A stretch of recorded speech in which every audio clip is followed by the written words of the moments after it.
32 days to save the country from the mad left. That's the mantra. That's the fight. That's the laser-like focus. That is what is in front of us right now. Of course, your options are an idiot who can't answer yes-no questions, an even more dangerous lefty idiot in Adam Bandt, Kristina Keneally, who is out of the COVID cave. I'll get to that in a moment or two's time. Penny Wong taking on China? I don't think so. And how do we feel about Lydia Thorpe getting even more power? Well, of course, the big news today was that the Labor Party campaign, it's back on track, guaranteed an election victory just like it was in 2019, because you know who's here to help? Kristina from Scotland Island. Now, this, of course, was her contribution in the final days of the 2019 campaign, playing with puppies with, of course, Prime Minister Bill Shorten. He's, of course, going for a second to, oh, that's right, it didn't work. Well, unsurprisingly, it's probably not going to work again. But Kristina Keneally, she's got rid of the Wu flu and she is lying for Australia. And the choice is this, between an honest Albo and a sneaky Scott. Scott Morrison, you know how you know he's lying? Because his lips are moving. Please keep helping. Please keep helping. Now, of course, Kristina Keneally, of course, has a whole play here where she's going from Scotland Island because apparently the Northern Beaches wasn't white enough for her. And she decided, of course, to try to slide in and become a passionate immigrant story in the southwest of Sydney. It's all part of her plan to fail up, of course, from being an unsuccessful premier to an unsuccessful senator, an unsuccessful frontbencher, till eventually she's the leader of the Labor Party, the Prime Minister, the Governor-General. She becomes the Pope, the President, and then her true job, of course, of being a weather girl in Las Vegas. All we are just little stops on the road for Queen KK.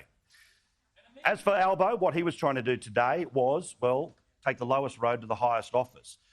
Because he can't answer yes-no questions, it is all about lying now.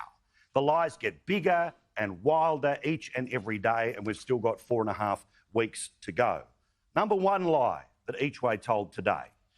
In an interview with my mate Neil Breen on 4BC, he claimed that in 2013, when he was the Deputy Prime Minister to the oh-so-amazing Karen Rudd, that they turned the votes back, despite the fact it's not true. Offshore processing, of course, began when I was Deputy Prime Minister back in 2013. We turned back the votes. We have settlement in third countries. It's a lie. Now, while they came up with some sort of 5 minutes to midnight Band-Aid solution when it came to offshore processing, they didn't turn back any votes, a point that was made to Each Way today by our great reporter, Jonathan Lee. Our plan is very clear. Offshore processing began when I was Deputy Prime Minister in 2013. We turned back boats. We have settlement in third countries. Settlement in third countries. Now, you were Deputy Prime Minister from June 26, 2013 through to September of that year. Now, between that period, some 3,960 people arrived illegally in Australia on 48 boats. You didn't turn back the boats. No. Is that not accurate? No. And what confidence do people have that you will turn back the boats? Middle stump from the Sky News reporter. A stone-cold lie.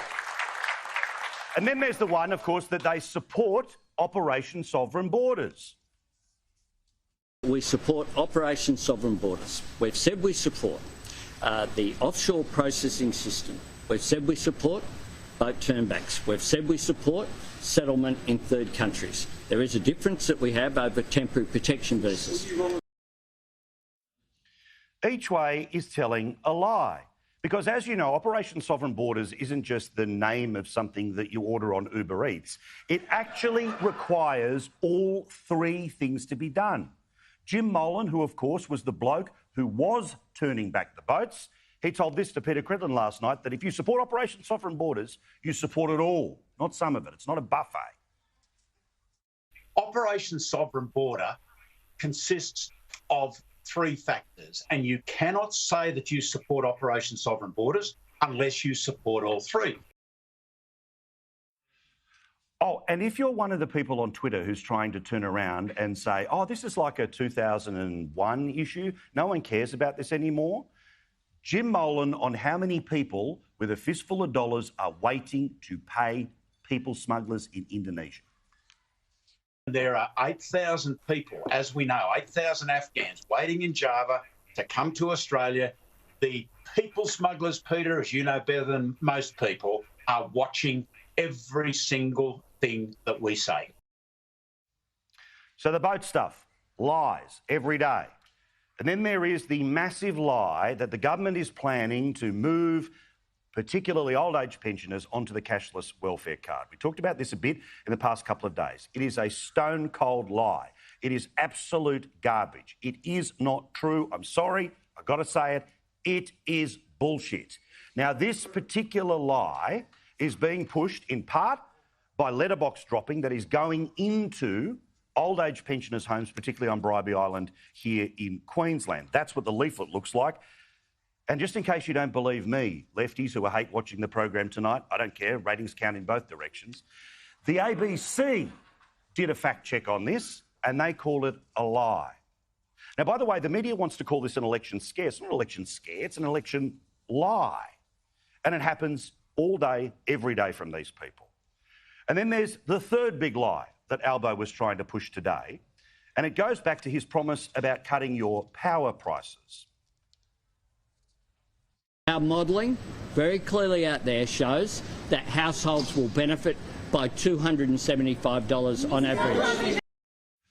Well, the truth is that his modelling is done on the other side of the beer coaster when Rudd came up with the National Broadband Network.